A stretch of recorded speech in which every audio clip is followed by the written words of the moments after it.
नमस्कार, जय हिंद प्यारे साथियों।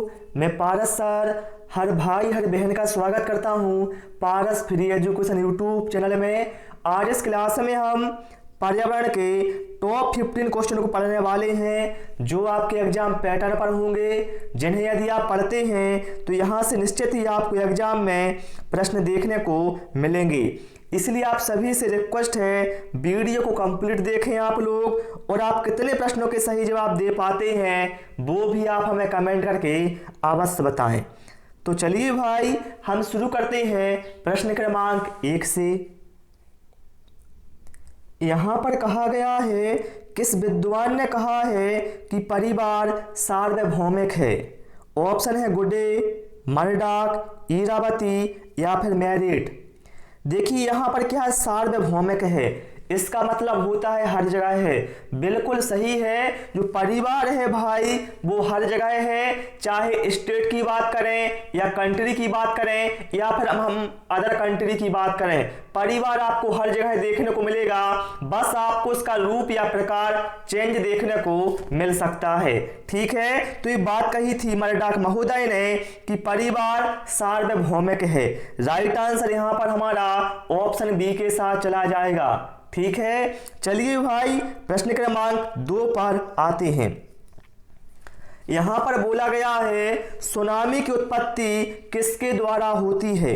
ऑप्शन है पृथ्वी की ऊपरी परत के सिकुड़ने से, चक्रवातों से, समुद्र के भीतर उत्पन्न होने वाले भूकंप से या फिर ज्वार भाटे से।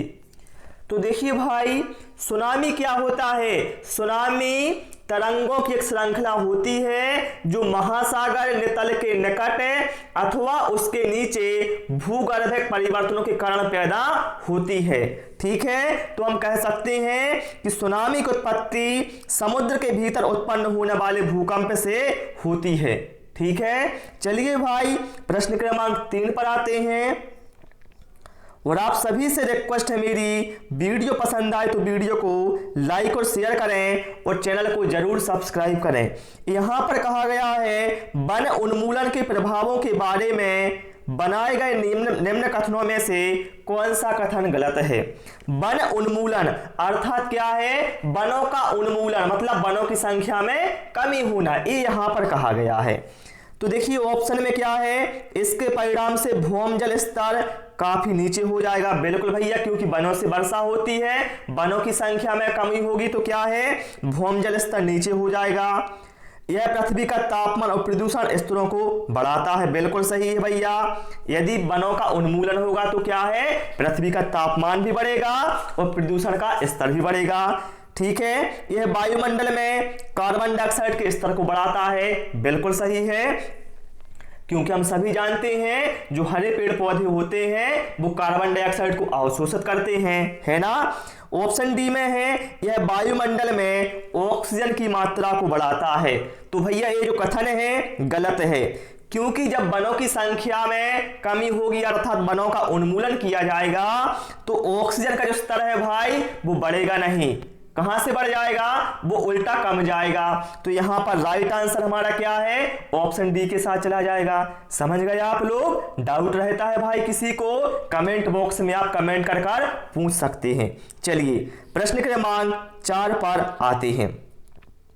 खालिस्तान उत्पन्न करने के लिए सूक्ष्मजीवी मृत अवशेषों पर कार्य करते हैं, खाद, कवक, बालू या फिर जल। तो देखिए भाई ध्यान रखना, जो सूक्ष्म जीव होते हैं मृत अवशेषों पर कार्य करते हैं और क्या बनाते हैं, खाद बनाते हैं। क्या बनाते हैं, खाद।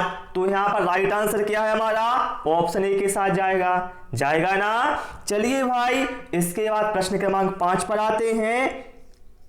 और आप सभी से मेरी रिक्वेस्ट है, वीडियो पसंद आए भाई तो वीडियो को लाइक और शेयर जरूर करें, उससे मुझे मोटिवेशन मिलता है।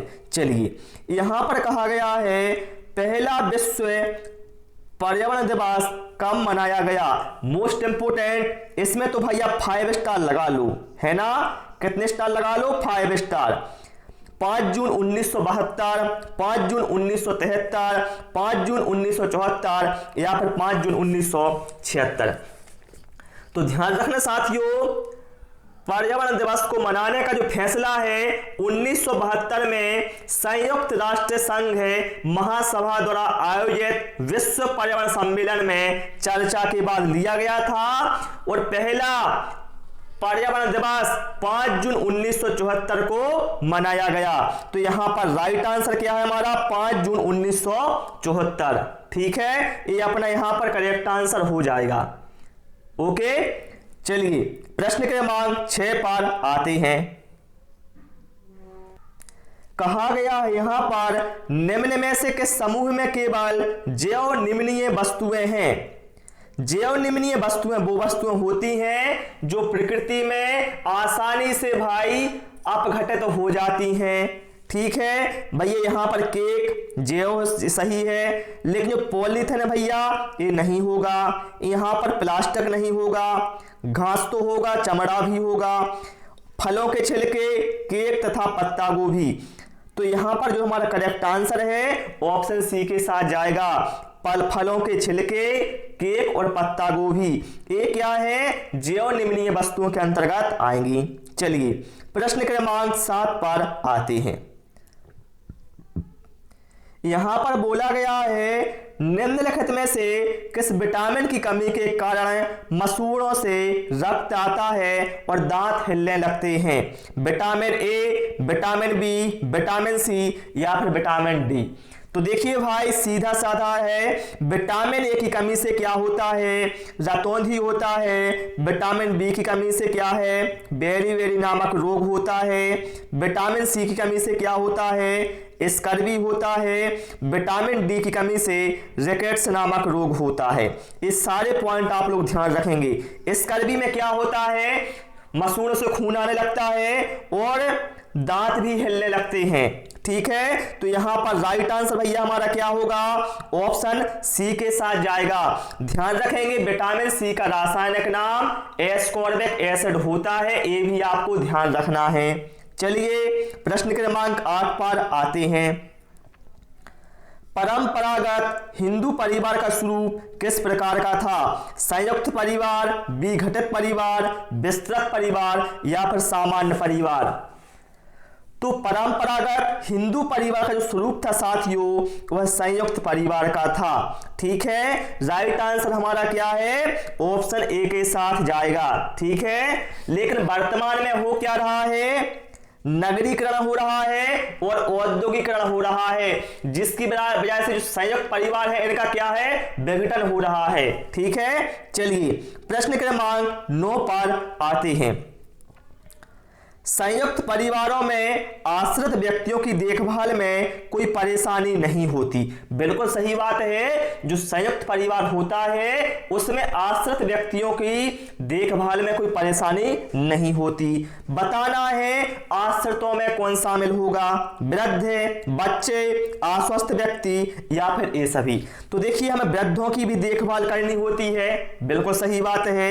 बच्चों को भी क्या है हमें देखभाल करनी होती है ना। तो बच्चे भी क्या है आश्रित की श्रृंखला में आएंगे और अस्वस्थ व्यक्ति भी। तो यहां पर कुल मिलाकर जो हमारा करेक्ट आंसर है वो ऑप्शन डी ए सभी के साथ जाएगा।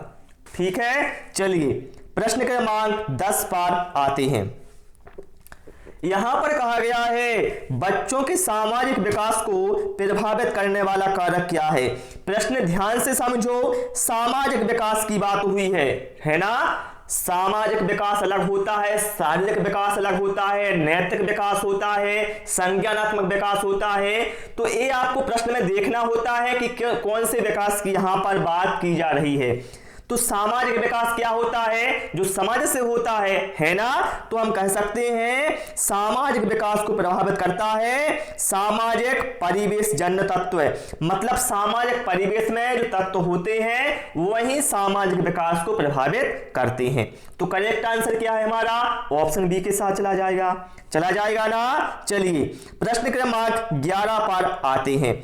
और क्लास आपको कैसी लग रही है हमें कमेंट करके जरूर बताएं। यदि अच्छी लग रही है तो प्यारा सा कमेंट एक भाई अवश्य करें। चलिए प्रश्न क्रमांक 11 में क्या बोला गया है। एक घास स्थलीय पारिस्थितिकी तंत्र के खाद्य श्रृंखला में विभिन्न घटकों का सही क्रम क्या होगा। बताना है जो घास स्थलीय पारिस्थितिकी तंत्र है उसमें जो खाद्य श्रृंखला के घटक होंगे इनका सही क्रम क्या होगा। बताइए, यहां पर घास, टिड्डा, सर्प, मेंढक, ये 4 घटक दिए हुए हैं। तो देखिए सबसे पहले क्या है, देखिए भाई यहां पर समझने की बात है। पहले घास को कौन खाएगा, टिड्डा खाएगा, खाएगा ना। टिड्डे को कौन खाएगा, मेंढक खाएगा, और मेंढक को सर्प खाएगा। तो ऑप्शन ए हमारा यहां पर करेक्ट आंसर हो जाएगा ना। चलिए प्रश्न क्रमांक 12 पर आते हैं। कहा गया है जल का सबसे शुद्धतम रूप कौन सा है। बताइए जल का सबसे शुद्धतम प्रकार कौन सा होता है। समुद्री जल, आसुत जल, नल का पानी या फिर वर्षा का पानी। तो भैया यहां पर हमारा जो करेक्ट आंसर है वो ऑप्शन बी आसुत जल के साथ जाएगा। अब आप लोग बोलेंगे सर आसुत जल होता क्या है, तो सुन लो भाई, आसुत जल वह जल होता है जो जल को वाष्पित करके उस द्रव को वाष्पित करके उसे पुनः द्रव में बदलकर प्राप्त करते हैं। ठीक है, वही होता है आसुत जल। देखिए जो वर्षा का पानी है साथियों, यह शुद्ध जल नहीं होगा। क्यों नहीं होगा, क्योंकि भाई जब यह पृथ्वी पर आता है तो वायुमंडलीय की जो अशुद्धियां होती हैं वो भी घुलकर इसमें साथ आ जाती हैं। तो शुद्धतम रूप वर्षा का पानी नहीं हो सकता, क्योंकि इसमें क्या है, वायुमंडलीय अशुद्धियां साथ में घुलकर आ जाती हैं। लेकिन जो ऑप्शन बी है वो हमारा यहां पर करेक्ट आंसर हो जाएगा। चलिए प्रश्न क्रमांक 13 पर आते हैं।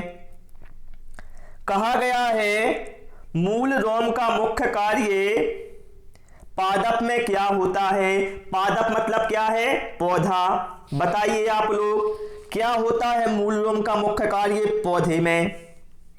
तो देखिए भाई, जड़ों को मृदा में उपस्थित सूक्ष्म जीवों से बचाने के लिए नहीं। मुख्य कार्य की बात हुई है, पहले आप चारों विकल्प पढ़ लीजिए। ठीक है, जड़ों को मृदा में उपस्थित सूक्ष्म जीवों से बचाने के लिए। फिर कहा गया है बड़े मृदा कणों से नई जड़ों को खराब होने से बचाने के लिए, जड़ों से जल व खनिज लवण को अवशोषित करने के लिए, या फिर जड़ों से मृदा के कणों को बांधे रखना, पादप को एक स्थान पर खड़ा रखने के लिए। तो ध्यान रखना, मूल रोम का मुख्य कार्य होता है जड़ों से जल तथा खनिज लवण को अवशोषित करना। राइट आंसर यहां पर हमारा क्या है, ऑप्शन सी के साथ चला जाएगा। ठीक है, चलिए प्रश्न क्रमांक 14। यहां पर कहा गया है अल्प रक्तता किसकी कमी से होने वाला रोग है। कैल्शियम, लोहा, आयोडीन या फिर पोटेशियम। तो ध्यान रखना, जो लोहा है यह हीमोग्लोबिन का मुख्य घटक होता है, और लोहे की कमी से क्या है, अल्प रक्तता, जिसे हम एनीमिया भी कहते हैं, रोग हो जाता है। मतलब क्या है, खून की कमी हो जाती है। तो राइट आंसर हमारे यहां पर क्या है, ऑप्शन बी के साथ चला जाएगा। ठीक है, चलिए प्रश्न क्रमांक 15 पर आते हैं। और आप सभी लोग भाई इसके बाद कमेंट करके जरूर बताना आपने 15 में से कितने प्रश्नों के आंसर सही दिए हैं, बिल्कुल ईमानदारी से, है ना। चलिए, भारत में अति सघन वनों का सर्वाधिक क्षेत्र किस राज्य में पाया जाता है। अरुणाचल प्रदेश, मध्य प्रदेश, महाराष्ट्र या फिर ओडिशा। तो देखिए जब भी सघन वनों का सर्वाधिक क्षेत्र की बात की जाती है तो वहां पर करेक्ट आंसर हमारा होगा अरुणाचल प्रदेश। ठीक है, आप लोग हमें कमेंट करके बताएं कि क्षेत्रफल के आधार पर और प्रतिशत के आधार पर वन सबसे अधिक किन राज्यों में पाए जाते हैं। परसेंट के आधार पर कौन सा राज्य है और क्षेत्रफल के आधार पर कौन सा राज्य है। आप लोग इसका आंसर हमें कमेंट बॉक्स में जरूर दें। तो प्यारे साथियों, आज इस क्लास में इतना ही। मुझे उम्मीद है आपको क्लास पसंद आई होगी। क्लास पसंद आई हो सभी से रिक्वेस्ट है वीडियो को लाइक और शेयर करें, और यदि आप पहली बार चैनल पर आए हैं चैनल को सब्सक्राइब करें। Thanks for watching this video.